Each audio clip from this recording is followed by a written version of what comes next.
अस्सलाम वालेकुम students. 1.3 exercise हम सॉल्व कर रहे हैं, उसका क्वेश्चन नंबर 4 आज हमने करना है। तो ये क्वेश्चन नंबर 4 की स्टेटमेंट देखें ज़रा। Find two numbers whose sum is 68 and difference is 22। यानी दो ऐसे नंबर बताने हैं जिनका सम मीन इनको जमा करें, प्लस करें तो 68 आता है, और अगर उनको माइनस करें तो 22 आता है। ठीक है जी। तो इस क्वेश्चन को हम सॉल्व करते हैं। क्वेश्चन नंबर 4 की मैंने हेडिंग दी है। तो हमें दो नंबर जो है वो बताने हैं, तो अभी हम लेट करेंगे। लेट 1 नंबर कर लें या फर्स्ट नंबर कर लें, वो कर लें x, देन अदर नंबर। ठीक हो गया। देन सेकंड नंबर वो कर लें y। ठीक हो गया। अब हमने दो जो नंबर हैं वो लेट कर लिए हैं। ठीक है, एक x है और एक y। अब कंडीशन के मुताबिक हम चलें तो कंडीशन क्या है? फर्स्ट कंडीशन क्या है जी इसमें? फर्स्ट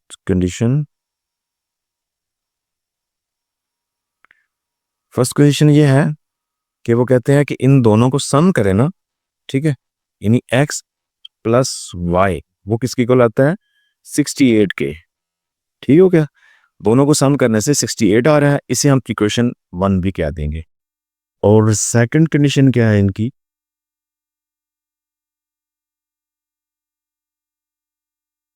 सेकंड कंडीशन ये है कि इन्हीं को अगर माइनस करें तो आपका 22 आता है, इसी को सेकंड इक्वेशन भी कह देंगे। ठीक हो गया। फर्स्ट कंडीशन में क्या था? फर्स्ट कंडीशन में कि इन दो जो अदद हैं कोई भी हैं उनको ऐड करें तो ये 68 बनता है, जबकि उन दो अदद की जो सेकंड कंडीशन है वो कहते हैं उनको माइनस करें तो 22 बनता है। तो इस सूरत में हमारे पास तो इक्वेशन जो है वो जनरेट हो चुकी हैं। तो इन इक्वेशन से हम सिंपली एक्स और वाई यानी वो अदात मालूम कर लेंगे। तो ये तो बड़ी ही सिंपल सी दो इक्वेशन बनी है। अब अगर हम इसको ऐड करें तो y तो वैसे ही कैंसिल हो जाएगा, क्योंकि जब भी देखें स्टूडेंट्स आपके पास इस तरह की इक्वेशंस आ जाए ना जिसमें वेरिएबल दो इस्तेमाल हो रहे हैं, x और y, a और b, कुछ भी, तो हमेशा एक जो वेरिएबल है उसकी उसने इसको आपने ख़त्म करना है या उसकी एक आपने आरजी सी वैल्यू निकालनी है। उसके बाद फिर दूसरा जो वेरिएबल है वो सारा होता है। तो हम y को इजीली कैंसिल कर सकते हैं क्योंकि एक y प्लस में एक माइनस में है। तो हम ऐड करेंगे दोनों इक्वेशन को तो y कैंसिल हो जाएगा। और अगर ये वैल्यू तो सेम थी, साइन भी सेम होता, यानी ये भी प्लस में होता, तो फिर हमें सब्ट्रैक्ट करना चाहिए था। ठीक है, क्योंकि सब्ट्रैक्ट में आपको पता साइन चेंज हो जाते हैं। चल अब हम लिखते हैं कि बाय एडिंग बोथ इक्वेशंस। ठीक हो गया।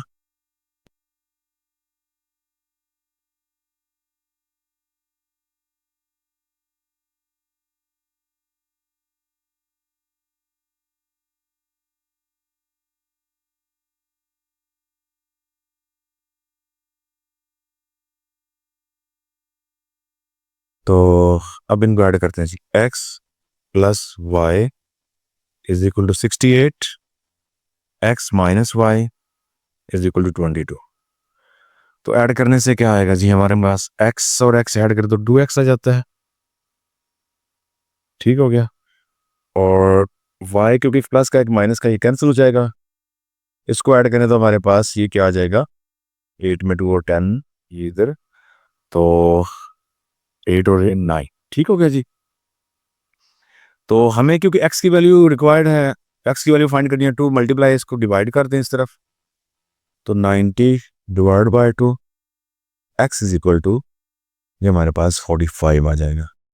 क्या आ गया जी? 45।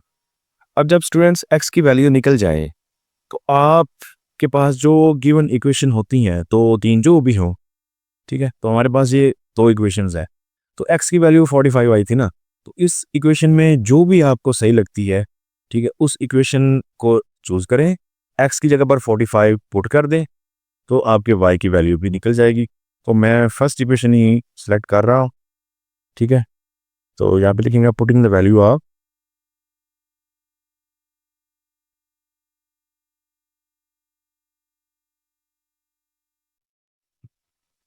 x इन इक्वेशन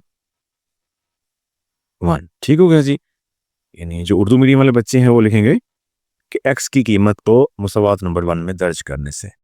तो इक्वेशन 1 क्या है जी, x plus y is equal to 68, x की value 45 plus y is equal to 68, 45 को इक्वल किस तरफ ले आए हैं, 68 माइनस 45, तो y इज इक्वल टू, इसको माइनस करें तो क्या आएगा, 3 और 2, 23 आ जाएगा। ठीक हो गया जी।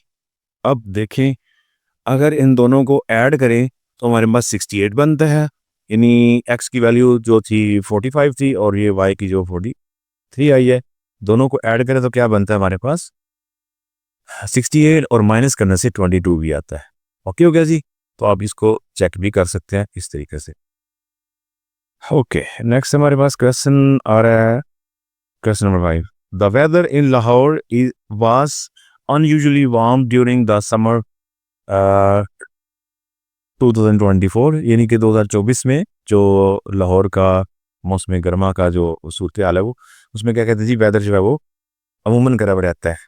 तो उसके बाद the TV news reported temperature as high as 48 degree Celsius.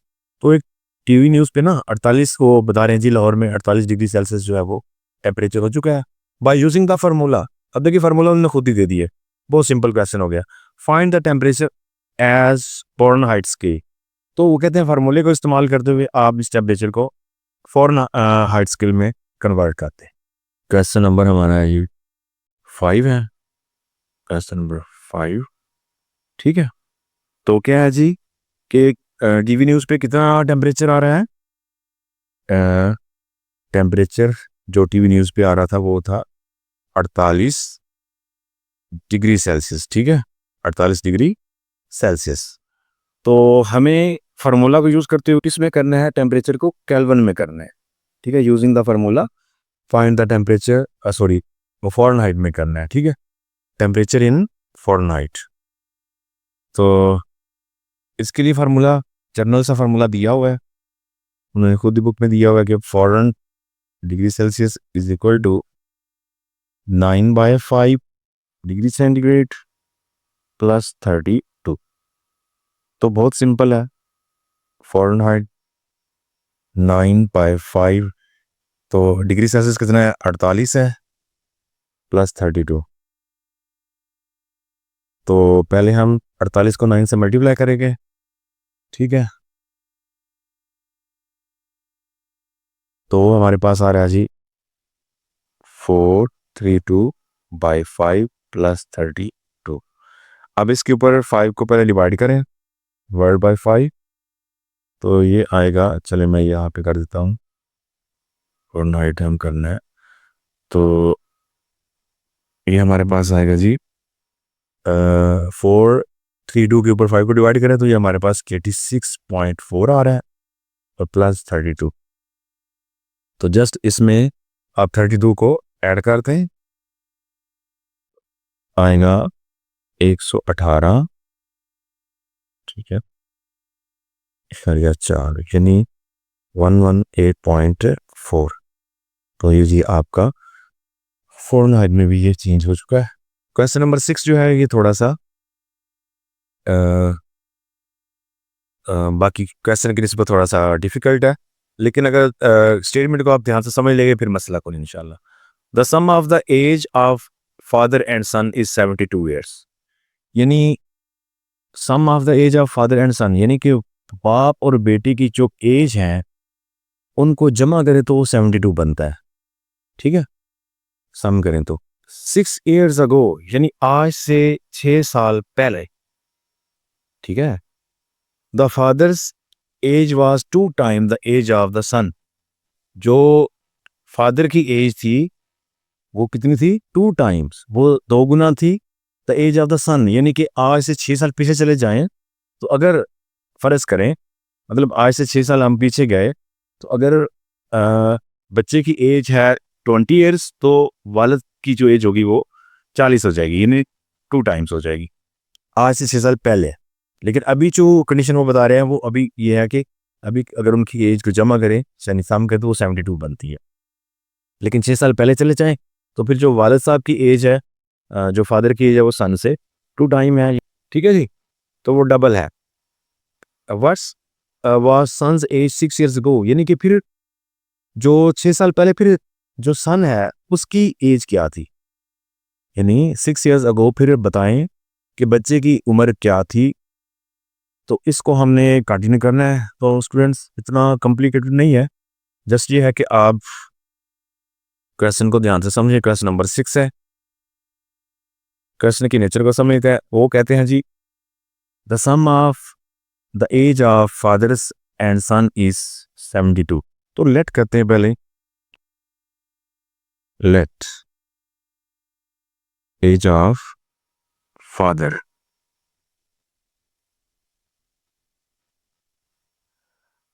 ये स्टूडेंट ये भी एक चीज ज़हन में रहे कि अभी जो लेट कर रहे हैं एज, ये प्रेजेंट एज है, यानी कि आज की एज, ठीक है, जिस पे क्वेश्चन की फर्स्ट कंडीशन है। तो आप ये भी लिख सकते हैं कि let present age of father, यानी कि जो अभी प्रेजेंट आज के दिन की एज है वो एक्स है, और एज ऑफ सन जो है वो वाई कर लें फिर।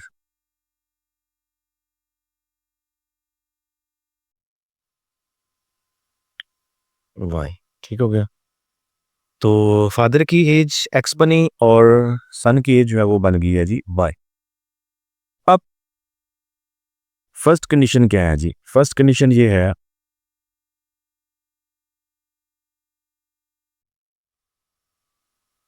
कि इनका जो सम है ना, ठीक है, वो कितना बनता है, वो 72 बनता है। फर्स्ट कंडीशन में वो कहते हैं जी सम, यानी x plus y is equal to 72।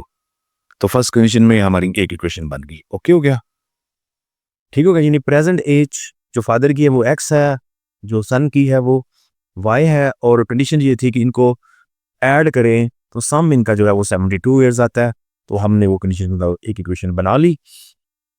अब नेक्स्ट कंडीशन क्या है, नेक्स्ट में ये होता है कि वो प्रेजेंट की बजाय वो 6 साल पहले चले जाते हैं, यानी आज से अगर 6 ईयर अगो की बात करें, ठीक हो गया,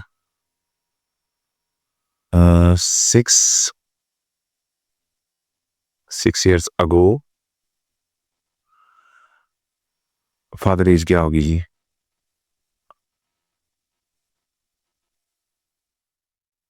जैसे अगर आज फादर की एज हो 40, तो 6 ईयर अगो क्या होगी, ठीक है 34, यानी 6 ईयर जो है वो 40 में से निकाल लें। तो इसी तरह आज फादर एज जो है वो एक्स है, ठीक है ना, हमने यही लेट की थी ना, प्रेजेंट फादर एज जो थी वो एक्स है। तो 6 ईयर अगो क्या होगी, x-6। इसी तरह 6 years ago son's age, definitely वो भी y-6 होगी, क्योंकि आज हमने उसकी फर्ज किया ना y है, तो 6 ईयर अगो उसमें 6 साल निकाल दें तो बन जाएगी 6।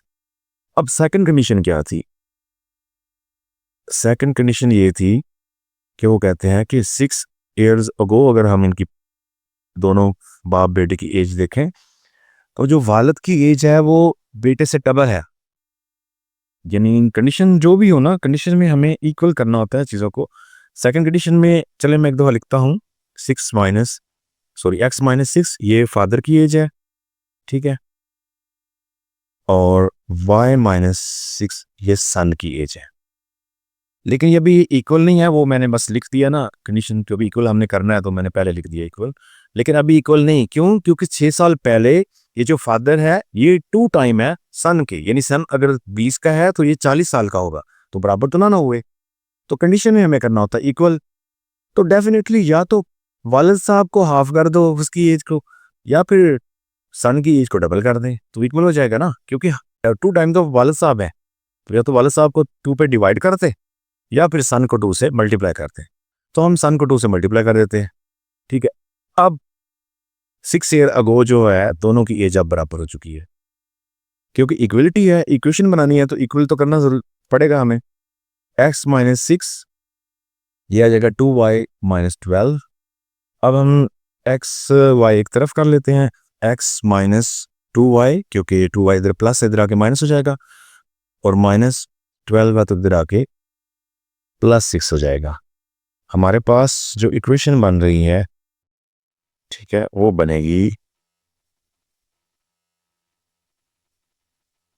x - 2y is equal to -6। ये सेकंड इक्वेशन बन रही है जी। x - 2y is equal to -6। अब स्टूडेंट्स हमारे पास दो इक्वेशन बन गई है बिल्कुल पिछले क्वेश्चंस की तरह, ठीक है। तो अब हम इसमें या तो x या फिर y को एक दफ़ा ख़त्म करेंगे, तो बाकी मामला बाद में देखेंगे। तो बेहतर ये है कि हम इसमें x को ख़त्म कर लें, क्योंकि y में ये 2 है, पहले जो इक्वेशन थी वो उसमें सिर्फ x प्लस वाई था, तो x दोनों में सिंपल है। तो हम क्या करते हैं, x को ख़त्म करते हैं। तो मैं लिखता हूँ बाय सब्ट्रैक्शन इक्वेशन 1 और 2, जिन बोथ इक्वेशन को हम सब्ट्रैक्ट करेंगे बाय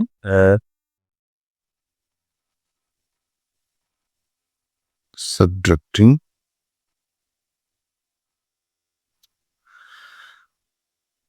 बोथ इक्वेशंस। ठीक है भाई जी।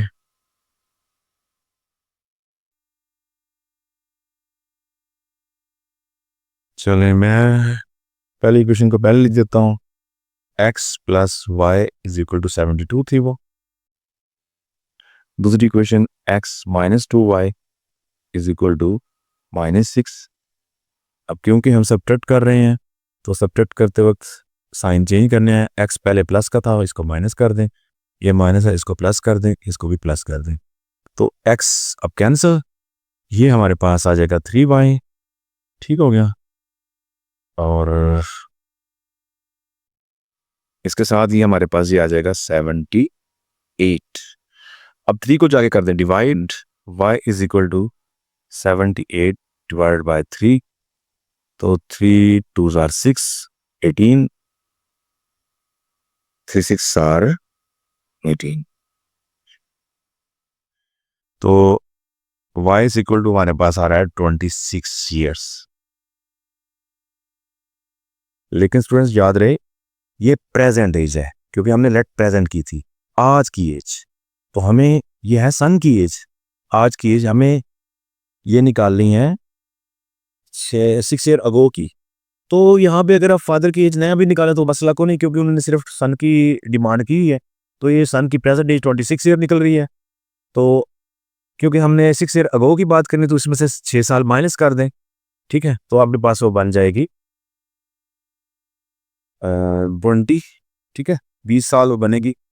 तो अगर आपने फादर की एज निकालनी है, तो 26 को सॉरी वाई की जो ये जो वैल्यू निकली है, इसको चाहे फर्स्ट इक्वेशन चाहे सेकंड इक्वेशन वाई की जगह पर पुट करें और हल कर दें, तो फादर की एज भी निकल जाएगी। 6 ईयर अगो सन्स एज क्या थी, वो थी जी x - 6, सॉरी y, क्योंकि सन y था, ठीक है। y - 6, तो y क्या आया 26 -6 करें तो जी सन की एज क्या आ जाएगी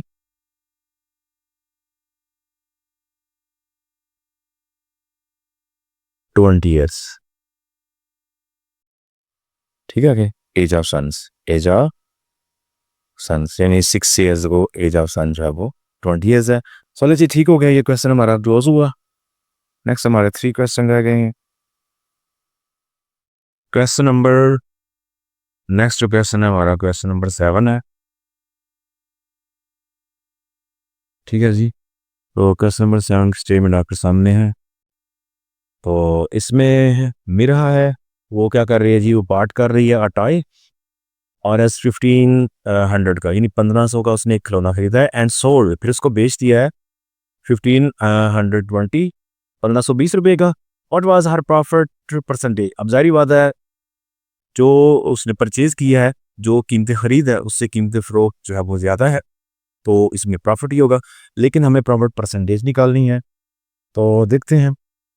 छोटा सा क्वेश्चन सिंपल सा है। तो यहाँ पे मैं लिखता हूँ जो है जी परचेज प्राइस ऑफ टॉय, ठीक है।